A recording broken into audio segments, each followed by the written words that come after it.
What's up, guys, and welcome to Ghost Recon Wildlands Best Sites and Landmarks, Episode 9. And on our last episode, we were actually just down there on the Death Road.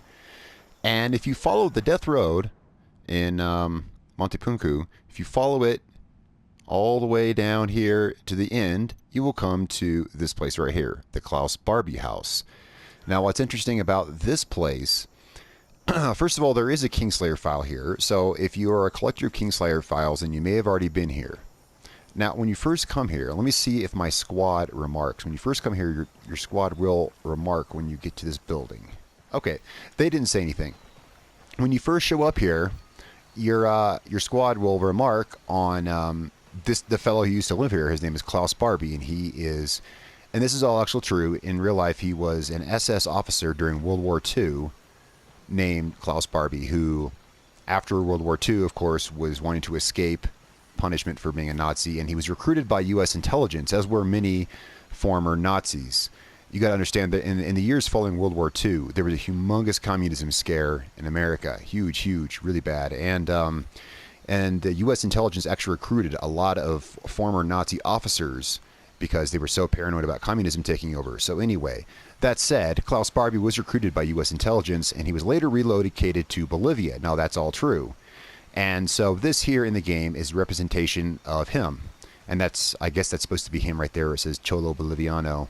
So let's go up here and check out Klaus Barbie's house. Now, I'm not a huge history buff, so I don't know much about him, but he was recruited by the U.S. in 1947, and then at some point he was moved down to South America to hide from extradition. The French did eventually get him. When he was down here in Bolivia, he managed to move up pretty high in the Bolivian military, and it's even speculated he helped orchestrate a coup. When the dictatorship in Bolivia fell apart in 1980, he lost a lot of his diplomatic immunity kind of privileges that he had. In 1983, he was extradited to France, and he died in prison 8 years later. So that's all the real story of what happened. But as we've seen so often in this game, the lore matches real-world stuff. A lot of the stuff in this game is taken from real-world stuff. So let's check out Klaus Barbie's house. The Klaus Barbie house is made up of a few buildings. I'll show you some of them. There's actually some interesting stuff here. So let's check this out, as we do in this series. If you guys have seen the videos in this series, then you know I like to go everywhere and check everything out. Here's some of the buildings on the property. Let's check out this in here. Little firewood building. There's another building over there, and we'll actually be going there last because you'll see. This right here is probably the main house. Now there is something really interesting here. I'll get to in just a second. I'd like to look at everything in the house just to see like what they thought to put here. It's really interesting to see the touches that they decided to put in the game. Like, check this out. Apparently someone's been crashing here. I mean, as this house has been, abandoned for 14 years. Or, sorry, I can't do math. Like 30 years. We have some porno mags and some tissues. So I wouldn't touch that sleeping bag if I were you. I wonder if... I just wanted to see if we could find any kind of stains on there. Okay, no. So... here's something really cool. When I was first exploring the house, the first thing I noticed was this door, but you can't open it. Check this out. Like any Nazi exile in hiding, of course, he has a secret torture room. Just uses the skull on the bookcase, and it opens his door. Very cool. Down here, Lord can only imagine what went on down here in his secret room. Does have a bed down here. And there's a Kingslayer file right there on the desk. Refill some ammo. So this is pretty cool. Another one of those really awesome touches that they took the time to put into the game.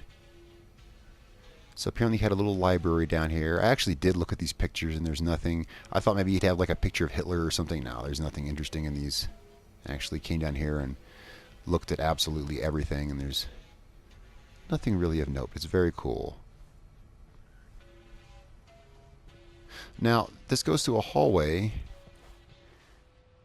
which goes to a destroyed building. So it must have had an alternate, this could have been as well as, you know, whatever nefarious purposes a former Nazi officer could have used the secret room for, he also had this tunnel. So, you know, besides what other purposes it served, it could have also been an escape tunnel, which was actually pretty likely. And that goes into this building here, which looks like some sort of... I think this was the garage? No, this is not a garage. There's no garage door. Some kind of workshop. Old generator over there.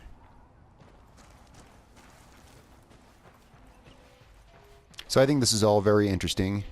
After the episode Death Road, I'm definitely, from now on, I'm checking the real-life significance to any of the places I find in this game, as I'm finding more and more little references to real-world Bolivia and the things that happened. Oh, you know what? There is a...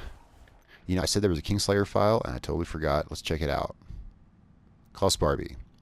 Klaus Barbie is an infamous Nazi officer known for hunting members of the French resistance and sending Jewish children to death camps during World War II. When the war was over, he started to work as a secret agent for the U.S. and later had to escape to Bolivia. Once there, he started dealing guns and drugs, playing a key role in various military regimes. During the 1980s, he was finally extradited to France and sentenced to life for his crimes. He died in prison in 1991 of cancer, by the way. That's how he died. That's all 100% fact. It's all true. It's exactly what happened. Yeah.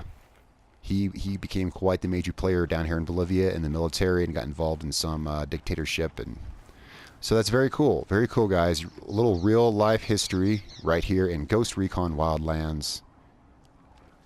This is a very cool place, so if you have the time, don't just come here for the Kingslayer file. Maybe come, like, actually check this place out. It's really cool. Right here at the end of Death Road. How appropriate is that for an escaped Nazi? Now, I can't say that that's where his house actually is in real-world Bolivia. Of course, real-world Bolivia is nothing like this, I understand. None of these provinces are actual provinces. Although there is a Death Road in real-life Bolivia, I doubt he lives at the end of it. But... That said, it's some funny, you know, funny little coincidence that they put the former Nazi at the end of Death Road. I think there's some little symbolism there. So, all right, guys, I hope you enjoyed this short little episode of the best sites and landmarks of Ghost Recon Wildlands. I do hope you enjoyed it. I had a lot of fun making this and coming up here and exploring all of this, and I hope to see you in future episodes. So, with that said, let's get a little aerial view of the compound here. Thank you all so much for watching. Guys, it's been a real pleasure. My name is Darkdally. I will catch you all next time.